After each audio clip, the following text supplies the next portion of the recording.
think about your future generations, think about your kids. And that's why I say what I say, is not because I hate those movies. I don't hate The Little Mermaid. Good on her. She's getting a payday. Congratulations. But the issue I have is we're always going to be hoping that Jeffrey, the CEO of Disney or the CEO of something, gives us a breadcrumb. Some ethnic group is going to like save us. You know, someone always has to save us. And I don't want to be saved. I just want the same opportunity. So if you can give me the opportunity to make a film or make an animation, I'm sure that, again, I've said this a million times, there are many African Americans, whatever you want to say, that are so talented and they would kill it if you gave them the opportunity. I think it's very sad, and it makes us look very not in the greatest of light, because we didn't make that up. We didn't make up Ariel. We had to have someone play Ariel, and I think that's it for me. Is just think about those things, and I just want to tell the audience, like, honestly, please do not be upset at the race swapping that's going on and blame African Americans. It is not us doing it. We're not intentionally inserting ourselves into these films. We're being used to be put in these films to generate profit. The same way we generated so much money for Black Panther. Yeah. We're being used to generate profit. And unfortunately, to the average viewer, it looks like, oh, it's these African Americans complaining about being included. It's not. I don't know any African American that's complaining about, why aren't there enough of us on TV? It's not. This is all coming from the Hollywood machine, the system. These are people in positions of power that are saying, no, we're going to try to put these people in these films because they'll come, the African Americans will come and buy it. They spend money. They buy their rims. They buy their nice clothes. They want to be included. They want that European feel. They buy their BMWs when they can't afford certain things, you know, and some of them that are financially affluent, they'll put a pressure on other people to come and watch the film because it just happens to be Black. So we're being exploited. So please do not be upset at the actress. Don't go and attack Haley Bailey for it. You know, she's just doing what she thinks is right. Yeah, they're actors also being exploited that are just trying to be a part of. Are you going to be the Green Lantern?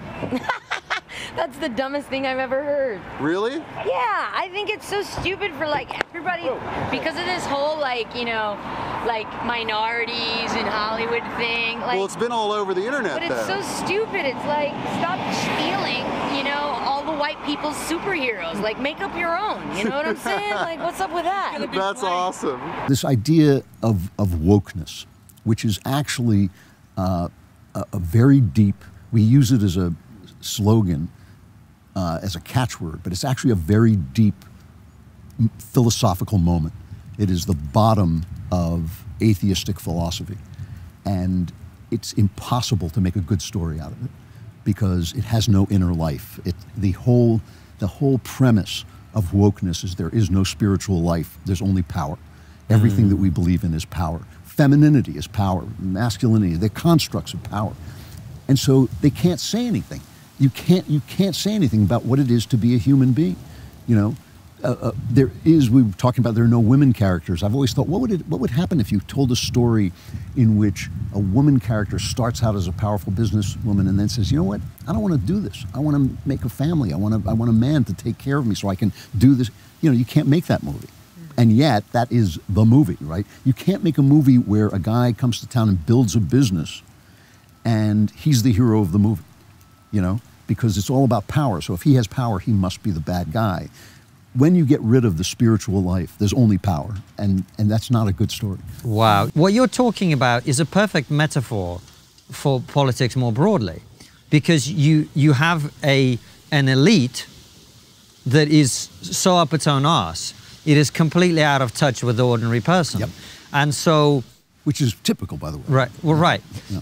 And so that's why the movie, or there's the screenshots from like the Rotten Tomatoes ratings for comedy shows, like a Dave Chappelle latest show or a movie, and now they're parodies on themselves, where like critics 100%, you know, they like or dislike something, and it's the opposite way for the ordinary person. Right. And it seems to me like it's not just about aging out; it's about a fundamental detachment of the people in in this case in Hollywood, from the people who they're supposed to provide services or content to or whatever it is. Right, but this is how an art form dies. It's right. It is a coagulation of power in a way. I mean, I think that as people think their way out of morality, as they think their way out of your individuality, the importance of your individuality. It's easy for me to feel my individuality and my reality, but you have to sort of really think about it, to think, oh, you know, maybe that guy sitting across from me is just as important to himself as I am to me, and that we're both equally important to God. Then you have art, then you have the Enlightenment, then, you know, once you get that idea, then you have all the kind of beautiful things that Europe produced. And once you lose that idea, you lose everything. And I think you're absolutely right. That kind of coagulation of power, money, political ideas in an aristocracy that does not care anymore for the people, that has no noblesse oblige, is the way a country ages out as well. And you can see it, but going back to this idea of the movies, where the values that America used to embody and used to celebrate, if you think about the movies of the 80s and 90s, strength, resilience, independence, taking responsibility for yourself. You look at the movies now, and it's unrecognizable. You think to yourself, what message are you trying to send me? How are you trying to inspire me? Yes, well, that is, you know, it's an amazing thing. The people who built the movie industry, the people who made the movies I love and probably you love as well, many of them were immigrants, many of them were Jews, and they loved this place. They loved America. I mean, because they'd seen what the rest of the world was like, especially the Jewish guys. They knew exactly what they had going on in America. And they were liberal in the sense that they wanted to be included. But they were businessmen who thought their business depended on the audience liking what they did. So if the audience was Christian, they'd give them Christians. They have a scene where the Christian guy would be nice to a Jew, and then you know, that would give you a good feeling, and they would say, yes, we're part of this country too, and everybody said, yes, you are. That was great stuff, but they may not have loved the people individually, but they loved them as the audience. They were their source of their income, they were the source of their popularity, their power, everything, and they served them. They served the people. Partially because the studio system was destroyed by the courts. Essentially, the inmates took over the asylum in Hollywood. This is part of the death throes of the industry. But you had this moment when they lost the studio system. Studios had a monopoly. They had a monopoly on theaters. The court said you can't. There was a trust busting case, and they destroyed that. So ultimately now, the power rested with actors and not with businessmen. And so you have actors who are great businessmen, like Arnold Schwarzenegger and Tom Cruise. They're great businessmen, but they're still not about the people. Those are bad examples, because Cruise and Schwarzenegger actually are about the people, but so many of these guys, you know, you make a movie, you give an Oscar to a movie like, what was it called? Moonlight? Was that what it was called? It was an Oscar-winning film about a black gay guy discovering that he's gay, you know? It wasn't a bad film, but it was like a slice of life about this, you know, like this. And then you think about Gone with the Wind. You think about the movies that have won Oscars that just gave you all of life. You know, they gave you so many things. Casablanca. I mean, that movie, you can watch that movie today. You can watch it twice in a row today, and it'll still break your heart. Whereas, you know, a black gay guy in the ghetto is an interesting story. I'll watch that once, you know. but it's not telling me something that I need to know to get forward in life. Whereas the fact that sometimes you have to give up the thing you love for a greater cause is something I needed to know. The movies shaped, you know, it's funny, the arts shaped me. You know, I wasn't happy at home. I had a bad relationship with my dad. I went to first to novels and then to movies for male role models. And I found Bogart, John Wayne, these, you know, Raymond Chandler's, Philip Marlowe, the great detective guy, Sam Spade. And they taught me these simple things, you know. They taught me how to walk. They taught me, you know, what you would sacrifice for. They taught me that you would sacrifice for something. During the pandemic recently, there was this moment when Donald Trump got COVID, and he came back to the White House, and he said, now I've had COVID. Don't be afraid. Don't let it dominate your life.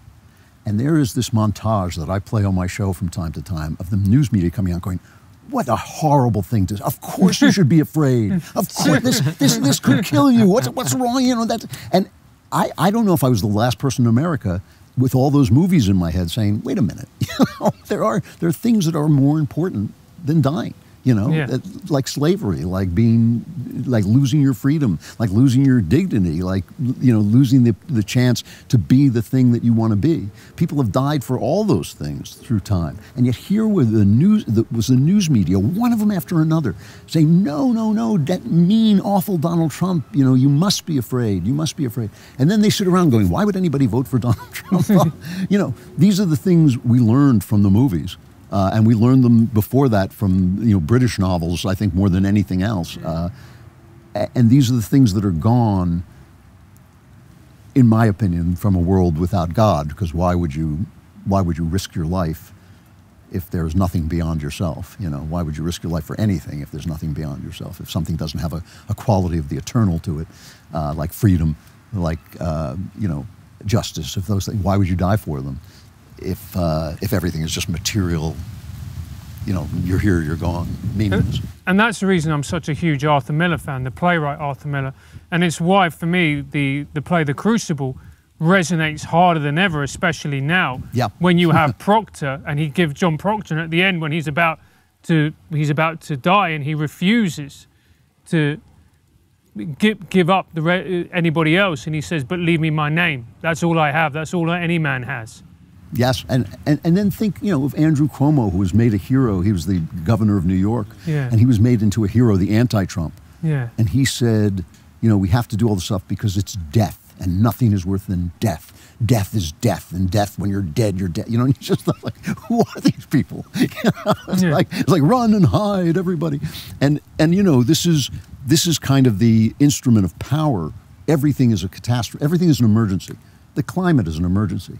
You go like, it's a little warm today. Oh my, it's an emergency. Give me more power. Racism is an emergency. Racism is a health emergency. Give us more power. COVID is an emergency. Give us more power. It's always back to that. It's always basically they're going to take care of you. Like me, and also what me and Kels are saying, just to explain that, is to touch on it. Sorry, is when we say complaining, I feel like when I was a kid, I did not complain about there not being an African Peter Pan. My complaints were, I don't want to see another gangster. I don't want to see another gangbanger, another drug dealer, another drug addict. Yeah. That was my issue. Yeah. 100%, dude. Yeah. You're 100%. That's brilliant that he just pointed that out. Is that, African Americans, our only complaints were we were tired of playing stereotypes. Yeah, sorry. Yeah, that's of a gangster, a thug, a pimp, a criminal, yo dog, a rapper. Oh my God. We were just tired of doing that. We wanted to play doctors, which is what Denzel Washington aspired for. Yeah. So his agent was intentionally put him forward for more Caucasian roles when they weren't looking for an African American, which is great because sometimes it opens up their mind to see a different perspective. I've gotten gigs because of me auditioning for something that they weren't looking for anyone my skin tone, and it worked. Yeah. You have to remember, there are African or African American doctors.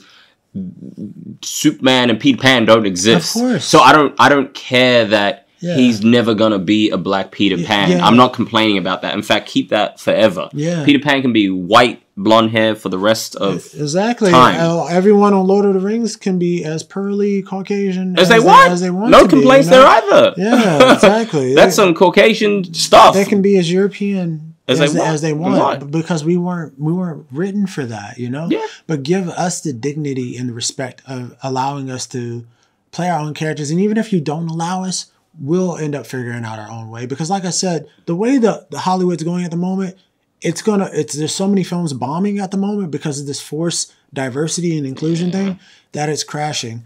And that the independent film is going to become the new edgy. It doesn't matter whether they win an Oscar or a certain award. That independent film might get picked up by Netflix. The views will be through the roof. You're going to come to that director, but then that director's just going to tell you, I'm sorry, I'm playing this my way. If I'm going to be my own Christopher Nolan, I'm doing the films I want to do. Yeah. You're not going to force me to just put in, some social messaging or your politics in LA into my film. Hey guys, if you want to watch more clips, click here. And if you want to watch the full podcast, click right here.